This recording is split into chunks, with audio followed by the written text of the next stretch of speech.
제산 함강교가 개통하자마자 평당 100원 했던 땅값이 얼마 됐다고? 그 밑에 값이? 우리가 이 얘기를 하는 이유가 다시 한번 복기를 하면서 그 순간에 나를 놓아놓으면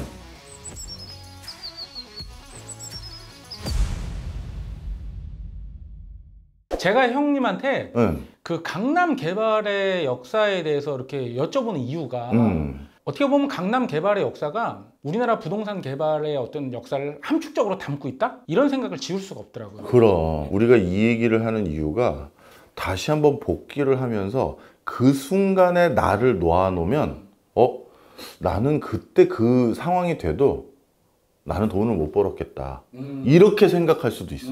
그래서 이게 참 중요한 거야. 그럼 내가 몇 가지만 얘기를 해줄게. 대표적으로 이제 강남을 개발하기로 이제 결정을 했어. 그래서 지금으로 따지면 잠원, 반포, 압구정부터 해서 그 밑으로 좀 더 내려가면 노년, 신사, 대치, 거기에서 좀 더 밑으로 내려가면 양재까지 쭉 있을 거 아니야. 제산 함강교가 개통하자마자 평당 100원 했던 땅값이 얼마 됐다고? 그 밑에 값이? 굉장히 많이 올랐다고 말씀해 주시죠. 여러분 좋은 PD예요. 기회를 주세요, 여러분. 뭐 2, 3천 원까지 올라갔거든. 그 신사 바로 저 뭐지? 한남대교 남단. 신사역 사거리. 그렇지, 그쪽이. 그런데 그때 서울시장하고 서울시 도시계획과 과장 용산 쪽에서 헬기를 태웠어. 그리고 헬기를 딱 타고 쭉 한강을 따라서 밑을 쭉 보이는 쪽이 이제 쭉 도는 거야. 또 돌고 와서 그 다음 어디서 회의를 했느냐? 유엔빌리지 있는 데서 회의를 했는데, 회의를 하면서 뭐라고 했냐면, 우리 저 과장님께서 보시기엔 이 방금 봤던 강남 땅들 중에서 제일 비쌀 데가 어디라고 생각하오? 딱 물어본 거야.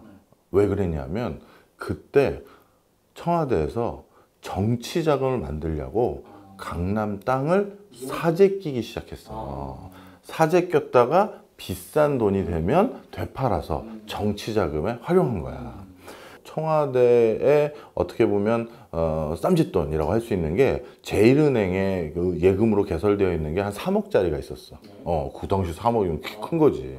그런데 그걸 그동안 안 썼던 거야. 그래서 이자 붙은 게까지 합쳐가지고 3억 4천만 원 정도가 됐어. 그 통장을 주면서 네가 생각하기에 제일 집값이 많이, 땅값이 제일 많이 오를 때 것들을 이 돈으로 사라. 이렇게 지시가 공식적으로 내려온 거야. 그런데 그 당시 서울시 도시계획과 과장 이름으로 살 수가 없잖아.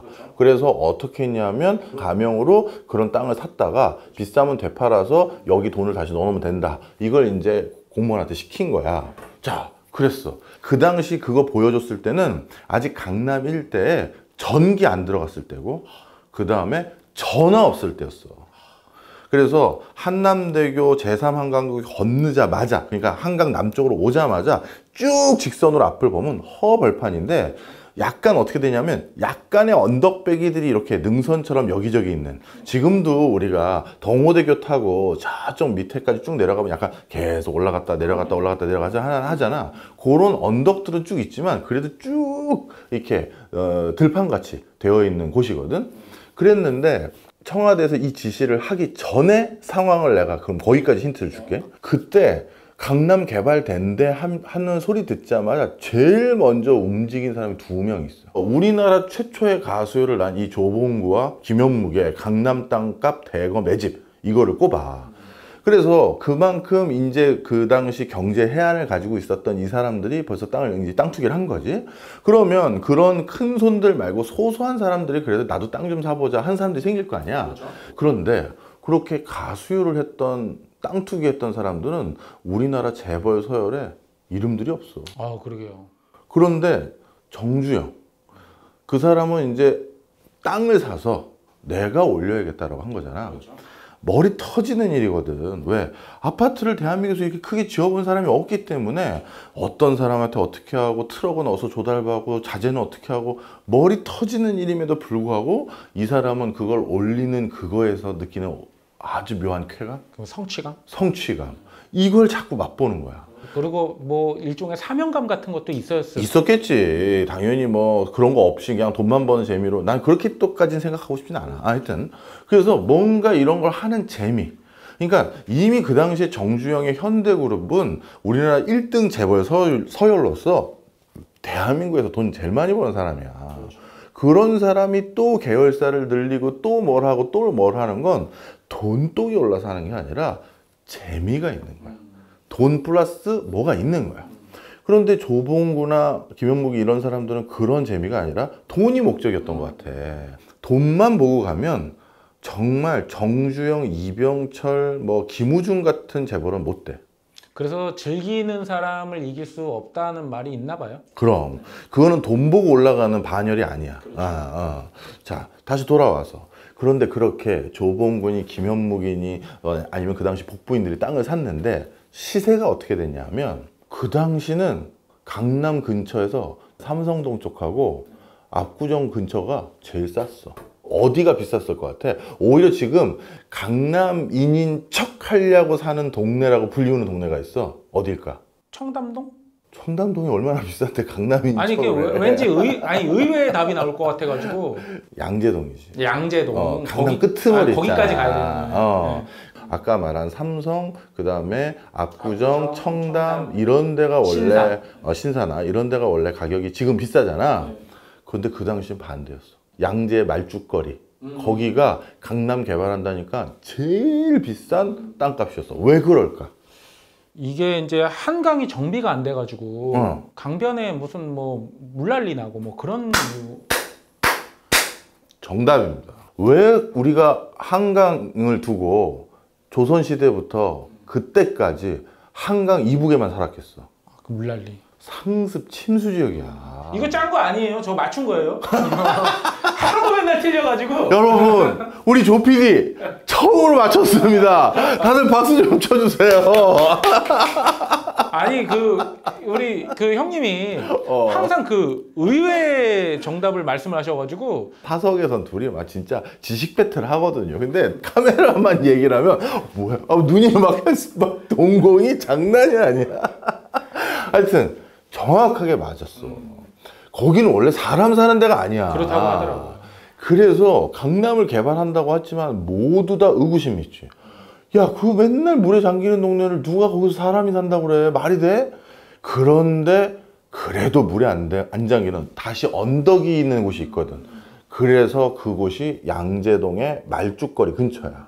그래서 그 당시에 압구정이 그나마 비싸서 신사나 이쪽이 2,000원에 3,000원이었어. 근데 그 당시 양재동의 말죽거리가 5, 6,000원이었어. 그러면 다시 돌아와서 조 PD님, 네. 만약에 본인이 1970년대 초반에 통장에 5천만 원 정도가 있는 적지 않은 준재벌이 됐어. 그래서 강남이 개발된다고 해서 누가 투자를 하라고 했고 본인은 투자할 마음이 생겼어. 그러면 아까 말씀드렸던 양재, 신사, 뭐 압구정, 본인은 그 당시 상황에서 그런 상황 속에 있는 그런 역사적 맥락이 있었던 상황에서 어디에 투자했을 거야? 그러면 양재 쪽으로 가야 되지 않을까요? 이게 참 어려운 일이야. 이게 여러분들 옛날 얘기하는 게 아니야. 우리 아까 조피디님 중요한 얘기 해주셨는데 나 초등학교 때 우리 초등학교 같이 다니는 친구들 중에서 우리 때는 워낙 그 서울 시내 재개발이 많아가지고 한 20%가 다른 동네로 이사를 갔어. 일부는 어머님들이 어디 선택했냐면 상계동, 그리고 일부는 목동이 재개발된다고 글로 선택했어. 네, 맞아요. 그런데 그때 부모님 손잡고 그쪽으로 이사 가서 중고등학교를 나온 애들의 집안 전체 재산이 달라졌지. 누가 이겼을까? 제발 그냥 상식적으로 생각하면 돼. 이상한 대답하지 말고 강남에서 제일 싼 땅값이 청담동이요라고 하질 않나? 누가 이겼을까? 목동. 당연히 목동이 이겼지. 논이 아파트 중위값이 요즘에는 많이 올랐지만 예전에 5억 왔다 갔다 했는데 목동 아파트는 훨씬 2배 이상이 넘었지. 자, 그러다 보니까 확 깔렸어. 그런데 그때도 우리 집에서는 어떤 얘기 했었냐 하면, 야 정호야, 네 친구 걔 이사 간다며? 걔는 어디로 가냐? 아버지 걔는 어디로 가기로 했어요. 그래서 거긴 뭐 맨날 물에 빠지는 동네인데. 목동도 한참 그랬죠. 그렇지. 야, 거기 괜찮으려나? 노는 어때요, 아빠? 거기는 갈대밭이야. 그래, 물에 빠지진 않아. 그냥 뭐 거기가 뭐 진짜 뭐 발대밭 있고 뻘밭 좀 있는 것도 개발하면 그건 뭐 물에 잠기진 않을 거다. 실제 노원구나 상계동은 물에 잠기는 적이 없거든요. 그렇죠. 자, 이런 상황이었는데 목동이 올랐어. 그럼 그때 만약에 우리가 다시 애들 키우는 부모야. 네가 어머니고 내가 아버지야. 여보, 우리 이제 어디 아파트 새로 지어지는 데로 이사 가서 재테크도 해야 되는데 어디로 갈까? 야, 이게 쉬운 일이 아닌 거야. 쉬운 일이 아닌 거야.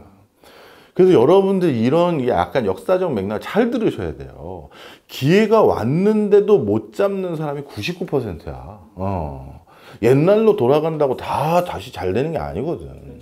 자, 그래서 그 서울시 과장은 저는 압구정 같습니다. 여기서 중요한 건 그 사람은 압구정을 찍었다는 거야. 이런 전반적인 나의 맥락을 그 사람이 모를 리가 없잖아. 도시계획과 과장이었는데. 그러니까 이게 굉장히 묘한 거야. 나는 과연 부동산을 뭘로 베팅할 것이냐. 이게 굉장히 중요한 맥락인 거야. 자, 그런데 다시 돌아와서 드디어 1970년대에 비해서 50년 지났네. 지금 강남에서 약간 변곡점이 생겼어. 그래요? 대치동하고 삼성동하고 그 다음에 교대 근처인 뭐 서초동 근처 그쪽이 어떻게 보면 압구정 못지않게 또 비싼 동네잖아. 그렇죠. 최근 그 동네 대거 아파트 입주했던 사람들이 다 후회해. 이유는요? 강남 물난리. 강남 물난리 맞아. 여긴 상습 침수 지역이라는 게 50년 만에 밝혀진 거야. 이제는 옛날에 우리가 그 상습 침수 지역을 안 만들기 위해서 만들었던 배관 시설이나 이런 하수도 시설이 이제 이게 피크를 찍은 거지. 너무 집중호우가 많으니까. 그래서 우리 TV에서 많이들 보셨잖아요. 강남 아파트의 지하 주차장에 물 들이차가지고 그 외제차 뭐 몇백 대가 다 그냥 다 침수 피해 받고. 그래서 야, 내가 이 집을 40억을 주고 샀는데 아니 뭐 이런 집이 다 있나 소리가 이제 다시 나오기 시작했어. 그런데 양재동은 아직도 물난리가 안 나. 지형을 바꿀 수는 없잖아요. 그럼 아니면 거기 이렇게까지 높이 쌓아야 되는데 그건 돈이 또 엄청 많이 들어. 아니 역삼역에서 강남역으로 가는 길이 계속 내리막길이잖아요. 그럼 그걸 바꿀 수는 없잖아요. 바꿀 수는 없어. 자, 그래서 아까 말씀드렸던 사무그룹 회장인 조봉구라든가 이런 사람들이 양재를 더 선호했고, 그 다음에 전에도 한번 얘기해 드렸던 우리 한국일보 사장이었던 이런 사람들이 설립자인 사람들, 이런 분들이 전부 양재에다 베팅을 했던 이유도 나름 지금 이렇게 합리성은 있지만 그 50년 동안의 기회비용을 생각해봐. 그럼요. 이게 쉽지 않은 일이야. 지금 한국의 주거가 평균 집을 사면 10년 8개월을 거주하거든, 평균이. 그럼 10년 8개월이 평균이니까 그거의 절반도 안 되는 사람도 꽤 있다는 거잖아. 그럼 5년 단위로 집 갈아치우면서 재테크하신 분도 있어. 그걸 뭐 재테크라고 해야 될지 투기라고 해야 될지 그것까지 내가 판단 안 하겠어. 뭐 괜히 우리 영상을 편견 있게 보지 않게 하기 위해서. 하여튼 보편적으로 이제 집도 하나의 투자의 대상이자 재테크의 수단이 된 건 분명한 사실인데. 특히 대한민국에서는 더더욱 그렇죠. 그러면 한 집에서 50년을 사는 사람이 요즘 어디 있나. 그래서 하여튼 강남 역사를 이렇게 보다 보면 요즘 부동산에 대해서도 참 시사하는 바가 굉장히 크다. 이 얘기를 일단 해주고 싶었어.